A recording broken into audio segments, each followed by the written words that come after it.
और मेरे हिंदू भाइयों, जोश में रहो, खूब रहो, पर शिवाजी महाराज के उस कार्य को देखो।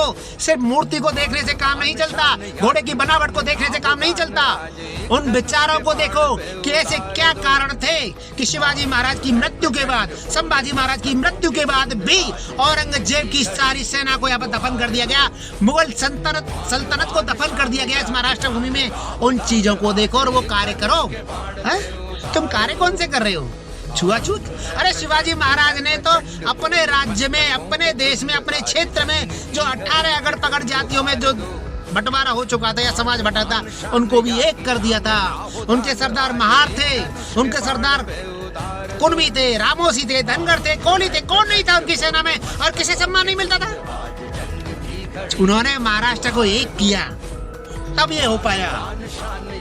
औरंगजेब ने भी खरीदा था, यहाँ के ब्राह्मणों को खरीदा था। चंडी यज्ञों का आयोजन हुआ था, शिवाजी को धर्म का विरोधी साबित करने के प्रयास हुए थे। मुश्किल से राज तिलक होने दिया था यहाँ के ब्राह्मण लोगों ने। उस चीज को जानो कि वो विचार क्या था जो छत्रपति शिवाजी महाराज ने स्थापित किया, और ऐसा स्थापित किया कि संभाजी महाराज की मृत्यु क्या हुई, औरंगजेब के लिए कफन बन गई वो मृत्यु, कब्र बन गई मुगल सल्तनत के लिए।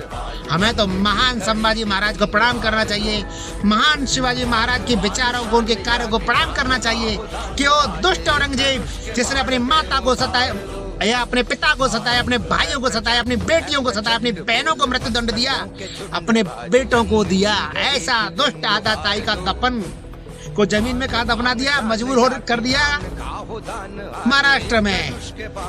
मुगल सल्तनत जिसका कोई होड़ नहीं थी उस समय, उसको दफन कर दिया गया कहाँ? महाराष्ट्र की भूमि में।